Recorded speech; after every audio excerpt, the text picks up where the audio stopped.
for January 30th. Science of Mind, A Philosophy, a Faith, a Way of Life by Ernest Holmes. Reading from page 84, paragraph 1 through page 86, paragraph 1, using inclusive language. The action of spirit within itself, God, the self-existent first cause, speaks, and it is done. Its word is law. God is word. God is law. God is spirit. Spirit knows itself. The law is the servant of the spirit and is set in motion through its word. All law is some form of universal force or energy. Law does not know itself. Law knows only to do. It is the medium through which spirit operates to fulfill its purpose. Did God make law? It is impossible to think of a time when law did not operate. It is impossible to conceive that it was ever created. Therefore, law must be coexistent and co-eternal with spirit, a part of the causeless nature of the divine reality.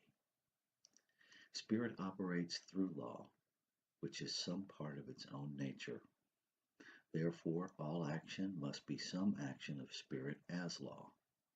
The word of spirit moves through the law, and, since the law must be as timeless as spirit, we could not think of a time when law was not, or a time when it would cease to be. Neither can we imagine the law ever failing to operate once it is set in motion. We have then an infinite spirit and an infinite law, intelligence and the way it works, God working through law, which is unfailing and certain. Creation, the activity of God, the activity of spirit, the passing of substance into form through a law which is set in motion by the word of spirit. Spirit is the same yesterday, today, and forever. So our thought cannot picture a time when the activity of spirit will cease. The whole action of spirit must be within itself, upon the law, which is also within itself, and upon the universal stuff, which is also within itself. The three, in reality, are one, the Trinity. There is something called God that makes things out of itself by becoming the things it makes, according to law and order. As nearly as the intelligence of the human race is able to judge, spirit creates by contemplation. How we understand its operation. The philosophy of applied metaphysics rests upon two or three very simple theoretical propositions. All invisible principles are theoretical, in that we cannot appraise them with our physical senses. We cannot weigh or measure them. Life, love, and beauty may be considered theoretical, in that no one has ever seen them.